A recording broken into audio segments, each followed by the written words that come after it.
হীরাপুর থানার অন্তর্গত কৃষক সভার পক্ষ থেকে আসানসোল পৌর নিগমের মেয়র বিধান উপাধ্যায়ের সঙ্গে দেখা করলেন 94 নম্বর ওয়ার্ডের বাসিন্দারা। তারা তাদের বিভিন্ন সমস্যার কথা জানিয়ে একটি স্মারকলিপি প্রদান করেন।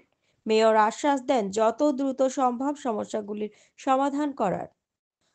আদিবাসীদের জমি দখলের অভিযোগ স্মারকলিপি প্রদানকারীদের মধ্যে ধর্মদাস মাঝি সাংবাদিকদের জানান, এই এলাকায় একজন অবৈধভাবে আদিবাসী সম্প্রদায়ের জমি দখল করছেন। এই গুরুতর সমস্যার সমাধানের জন্য মেয়রের কাছে আবেদন করা হয়। সারা ভারত কৃষিসভার অন্তর্ভুক্ত হীরাপুর থানা কৃষিসভার ব্যানারে আমরা এলাকার মানুষের বিভিন্ন সমস্যা নিয়ে আমরা এখানে মেয়র সাহেবের কাছে হাজির হয়েছিলাম। আগাম অনুমতি নিয়ে আমরা জানিয়েছিলাম।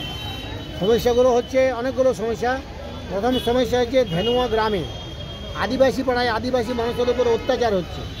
আদিবাসীদের জমি কেড়ে নেওয়ার জন্য একজন লয়ার আছেন আসানসোল কোর্টে, তিনি জমি কেড়ে নেওয়ার চেষ্টা করছেন। আদিবাসীরা বাধা দিলে তাদের নামে বিভিন্ন কোর্ট কেসে তাদেরকে জড়িয়ে দেওয়া হচ্ছে। আদিবাসীরা কোর্টে গিয়ে যে উকিলের মাধ্যমে সে মোকাবিলা করবে সে সুযোগটুকু পাচ্ছে না। উকিল বারের পক্ষ থেকে আদিবাসীদেরকে কোনো উকিলের সহায়তা দেওয়া হচ্ছে না। এটা বললাম মেয়র সাহেবের কাছে। মেয়র সাহেব বলে তাই নাকি, ঠিক আছে আমরা এটা ব্যাপারটা দেখছি। যারা উকিল দিয়ে অন্ততপক্ষে কোর্টে আইনি সহায়তা পায় সে ব্যাপারটা দেখার জন্য আমরা নতুনডি তালকুড়ি এলাকায় জলের পাইপলাইন বহুদিন ধরে তৈরি হয়ে আছে, ওভারহেড ট্যাঙ্ক আছে, সেইটা দেওয়ার জন্য যে আপনারা চালু করুন। উনি বললেন আমাদের লাইন চালু হয়ে গেছে, আপনারা এলাকাবাসীকে বলুন।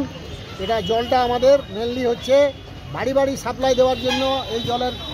মেয়র বিষয়টির গুরুত্ব সহকারে দেখবেন বলেই জানিয়েছেন। এছাড়াও তলকুড়ি এবং নতুনডিহি এলাকার জল সরবরাহের সমস্যার কথাগুলো মেয়রের কাছে তুলে ধরা হয়। মেয়র জানান, এই অঞ্চলে একটি নতুন জল সরবরাহ প্রকল্প চালু করা হচ্ছে, যা বাড়ি বাড়ি জল পৌঁছে দেবে।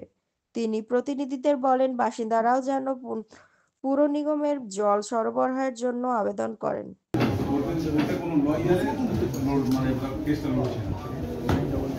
যেমন কোনোখানে 100 ফুটের রাস্তা, কোনোখানে ড্রেন, কোনোখানে হয়তো কিছু পড়াতে আছে। তো জলের আমাদের জল পুরো চালু আছে, কিন্তু ওখানে বাড়িতে বাড়িতে জল নেয় না, অনেক গরিব মানুষ আছে।